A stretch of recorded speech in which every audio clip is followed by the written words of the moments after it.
Hello and welcome to Padayo on YouTube channel. This is for the unit 1 class 7, right, civics, right. In this one we are going to learn about the equality. So Indian is a democracy and democratic country. In the class 6 book, we have looked about the key elements of democratic government. That includes the people's participation, the resolution of conflict, and equality and justice. So equality is the key features of democracy and influence all the aspect of its functioning. Now in this chapter you will read more about the equality, what is it and why it is so important, democracy, and whether to or not everyone is equal in the India, right. Basically equality is means that everyone is equal in front of the law and everyone is treated equally in our country. So here is one story, right, of the Kanta and her friends Sujata, and they were on in the queue of casting a vote, and they were talking about their sahib, or a person whom they are working for.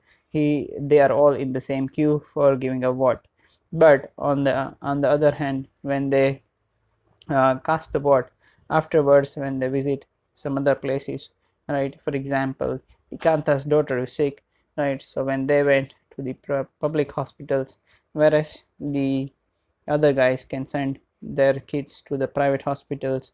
So if we look at the voting level, they are all are treated equally.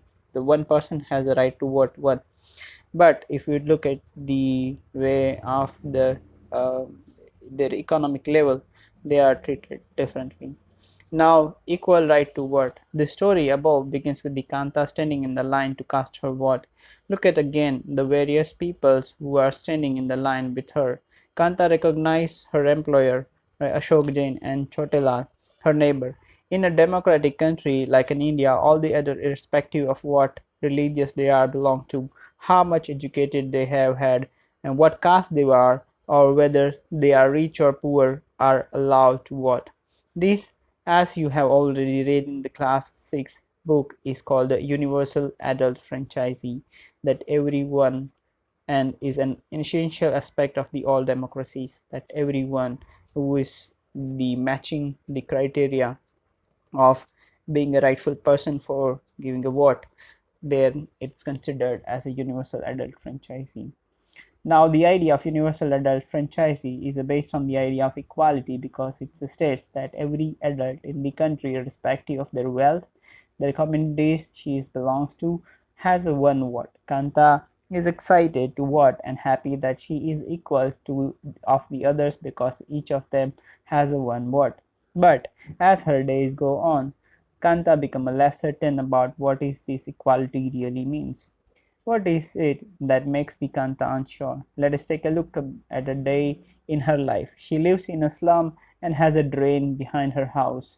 Her daughter is sick, but she cannot take the day off from the work because she needs to borrow money from her employer to take her child to doctor. Her job as a domestic help tires her out, and finally she ends her day by again standing in the long line. This line in front of the government hospital is unlike the one in the morning, because most of the people standing in it are poor, right? So if you look at the whole day of the Kanta, right, she begins the day with the voting, and while doing the voting, she show herself with the his employ her employer, and they all are equal at that time. But as they pass on, she work on a daily basis, so she has to go to work, and at the end of the day, when she took her child to the hospital, she has to stand in a long queue where everybody was poor. Other kind of equality, Kanta is one of the many people who live in a democratic India and who have the right to vote, but who daily living and working whose daily living and working conditions are far from the equal. Apart from being a poor, people in India experience inequality in a different ways. Let us see what this means by reading the two stories given below. Each of these based on a real incident in the people's life and reflect the different kind of inequality that exist in India.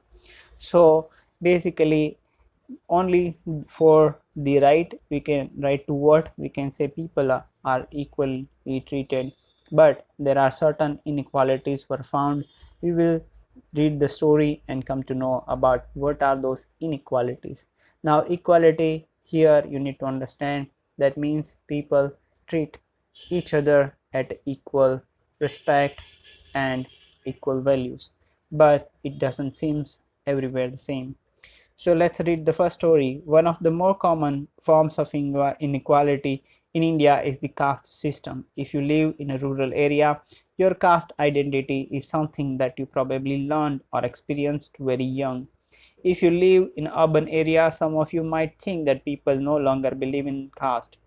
But just look at these matrimonial shows from the leading English newspaper and you will see how important this issue of caste continues to be in the mind of highly educated and urban Indians. It means that the caste system is very firm in India, right? And it separates the people from one to another. Now let us read a story about the experience of a Dalit child attending a school. You have already read about the Dalit in the classic book. Dalit is a term that is so-called lower caste used to address themselves. Dalit means broken, and by using this word, lower caste are pointing to how they were and continue to be seriously discriminated against. So here is the story about a Dalit child. Om Prakash Valmiki is a famous Dalit writer. In his autobiography, Jutan, he writes, I had to sit away from the other in the class, and that too on the floor. The mat ran out before reaching the spot I sat on. Sometimes I would have to sit way behind everybody, right near the door. Sometimes they would beat me without any reason. When he was in the class fourth, the headmaster asked Om Prakash to sweep the school in the playgrounds. He writes, the playground was very larger than my small physique could handle, and in cleaning it, my back began to ache. My face was covered with the dust. Dust had gone inside my mouth, and the other children in my class were studying, and I was sweeping. Headmaster was sitting in his room and watching me. I was not even allowed to get a drink of water. I swept the whole day, from the doors and the windows of the schoolrooms. The eyes of the teacher and the boys chose these spectacles. Om Prakash was made to sweep the school and the playgrounds for the next couple of days, and this only came to an end when his father, who happened to be passing by, saw his son sweeping. He confronted to the teacher and then walking away from the school, holding Om Prakash's hand, he said loudly for all of them to hear, you are a teacher, so I am leaving now. But remember this much, master, he will study right they here in the school, and not just him, but there will be more coming after him, right? So this is kind of the discriminations against a Dalit child done in the school. The second story is based on an incident that took place in one of the India's larger cities and in common practice in most part of the country. It is the story of Mr. and Mrs. Ansari, who were looking to rent an apartment in the city. They had the money, and so paying the rent was no problem. They went to a property dealer for help to find a place. The dealer informed them that he knew about quite a few apartments that were available for a rent. They visited the first apartment and the Ansari liked it very much, decided to take it. However, when the landlady found out their names, she made an excuse about how she could not rent the house to someone who ate a meat because the building did not have any non-vegetarian residents. Both the Ansari and the property dealer were surprised to hear this because they could smell a fish being cooked in the neighbor's house. The same excuse were repeated in the second and the third apartment. Finally, the property dealer told them that they might want to change their names and call themselves Mr. and Mrs. Kumar. The Ansari were reluctant to do this and decided to look some more. In the end, it took a whole month of willing, looking at the apartment before they found the landlady who was willing to give them a place on a rent. So simply, the person from a different caste that not allowed to live with the other caste. So this kind of the discrimination took place in the people's life even in the major cities. Now look at the recognizing dignity. You have understood by now that the caste we were born into, the religious we practice, the class background we come from, whether we are male or female, these are often the thing that determines why some people are treated unequally. Om Prakash Valmiki and the Ansaris are being treated unequally on the basis of a difference of caste and religion. So, when a persons are treated unequally, their dignity is violated. Right? The dignity is a self-proud for someone born with himself. The dignity of both Amprakash, Valmiki, and the Ansari was violated because of the way in which they were treated. By picking on him and making him sweep the school because of his caste, Amprakash Valmiki's schoolmaster and the teacher hurt his dignity badly and made him feel as if he was a less than equal to all the other students in the school. You can imagine the whole students are doing their education or study while the Om Prakash Valmiki meant to do the work outside in the playground. Being a child, Om Prakash Valmiki could do very little about the situations that he was in. It was his father who, on seeing his son sweep, felt angry by this unequal treatment and confronted the teachers. The Ansari, their dignity was also hurt when persons refused to lease their apartment to them. However, when the property dealer suggested that they change their name, it was their dignity or self-respect that made them refuse these suggestions. Om Prakash and Ansari do not deserve to be treated like this. They deserve the same respect and dignity as anyone else in this country. So this is called an unequal treatment to the people. Now, equality in Indian democracy. The Indian constitution recognizes every person as equal. This means that every individual in the country, including male and female, persons from all castes, religion, tribes, education, and economic background are recognized as equal. This is not to say that inequality ceased to exist. It doesn't. But at least in a democratic India, the principle of the equality of all persons is recognized. While earlier, when no law exists to protect people from discrimination and ill treatment, now there are several that now work to see that people are treated with the dignity and is equals. These recognitions of equality include some of the following provisions in the Constitution. So they made the laws in constitutions to remove this inequality gap. So the first, that every person is equal before the law, right? What this means is that every person from the president of the country to Kanta, a domestic worker, has to obey the same law, obey the same law. Second, no person can be discriminated against on the basis of their religion, race, caste, and place of birth, or whether they are female or male. There, third, every person has access to all public places, including playgrounds, hotels, shops, and markets. All person can use publicly available wells, road, and bathing gates. Fourth, untouchability has been abolished. So these are the four basic rules or laws that protect the people and make them feel equally. The two ways in which the government has tried to implement the equality that is guaranteed in the constitution is first through a law and second through the government program or schemes to help disadvantaged people or community. There are several laws in India that protect every person's right to be treated equally. In addition to law, the government has also set up the several schemes to improve the lives of communities and individuals who have been treated unequally. For several centuries. These schemes are to ensure greater opportunity for people who have not had this in the past, right? So we understood the reservation policies of the government and programs are helping the people to get an equal position in the society.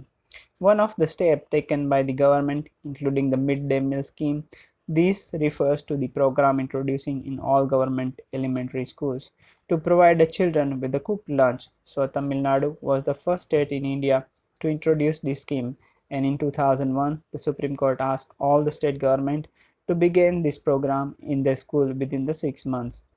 This program has had many positive effects. These include the fact that the more poor children have begun enrolling and regularly attending the school. Teachers reported that earlier children would often go home for the lunch and then never return to the school. But now, with the midday meal being provided in a school, their attendance has improved, and their mothers, who earlier had to interrupt their work to feed their children at home during the day, now no longer need to do so. This program has also helped reduce caste prejudice because both lower and upper caste children in the school eat this meal together, and in quite a few places, Dalit women have been employed to cook the meal. The midday meal program also helped reduce the hunger of poor students who often come to school and cannot concentrate because their stomachs are empty. So it's not about the rich people, but it's about the municipal schools or the places where students or the children do not get enough food even for the day. So midday program help them to get fit themselves with educations. While government program plays an important role in increasing equality of opportunities, there is a much that still needs to be done. While the midday meal program has helped increasing the enrollment and attendance of the poor children in school, there continues to be big difference in our country between schools that the rich attend and those that the poor attend. Even today, there are several schools in the country in which Dalit children, like Om Prakash Valmiki, are discriminated against and treated unequally. These children are forced into unequal situation in which their dignity is not respected. This is because people refuse to think of them as an equal, though the law requires it, right? So though in the law it is said that everyone should treat it equally, but there is an inequality since some places. One of the main reasons for this is that attitude change very slowly. Even though persons are aware that discrimination is against the law, they continue to treat the people unequally on the basis of their caste, religion, disability, economic status, and because they are women. It is all only when people begin to believe that no one is inferior and that every person deserves to be treated with a dignity, the present attitude can be changed, establish equality in a democratic society, in a continuous struggle and one in which individuals as well as various communities in India contribute to, and you will read more about this in this book, right? So it is about each and every individual has to change the mindset that everyone is equal. Issue of equality in other democracy. You are probably wondering whether India is the only democratic country in which there is an inequality where the struggle for equality continues to exist. The truth is that in many democratic countries around the world, the issue of equality continues to be the key issue around which community struggles. So, for example, in the United States of America, the African Americans whose ancestors were the slaves who were brought from Africa continue to describe their lives today as a largely unequal, and this despite the fact that there was a movement in the late 1950s to push for equal rights for African Americans. Prior to this, African Americans were treated extremely unequal in the United States and denied equality through the laws. For example, when traveling by bus, they either had to sit at the back of the bus or to get up from their seat whenever a white person wished to sit. So it is not the problem of India, but the other part of the world, like a US also, people were facing inequalities like African Americans were facing during 1950s. Rosa Parks was an African American woman tired, tired from a long day at work, and she refused to give up her seat on the bus to a white man on December 1st, 1955. Her refusal that day started a huge agitation against the unequal ways in which the African Americans were treated. So, and which came to be known as the Civil Rights Movement in USA. The Civil Rights Act of 1964 prohibited discriminations on the basis of the race, religion, or national origin. It also stated that all the schools would be open to African American children and that they were no longer have to attend a separate school specially set up for them. However, despite this of majority African American continues to be among the poorest in the country, the most African American children can only afford to attend government school that have fewer facilities and poorly qualified teachers as compared to the white student who either go to private schools or live in areas where the government schools are highly rated as a private schools. So you can see the movement like a civil right movement in USA set up the equality rights for African American in 1964, and then after they got all attend into the same school. Challenge of democracy. So no country can be described as being a completely democratic. There are always communities and individuals trying to expand the ideas of democracy and push for the greater recognitions of equality on existing as well as the new issues. Central to this is the struggle for the recognition of all the person as equal and for their dignity to be maintained. In this book, you will read more about how this issue of equality affect various aspects of our daily lives in democratic India. As you read this chapter, think about whether the equality of all persons and their being able to maintain their dignity is upheld. Right. So how this is the biggest challenge for a democratic nation to recognize and set the dignity for each and every individual in the country. That's the end of the chapter.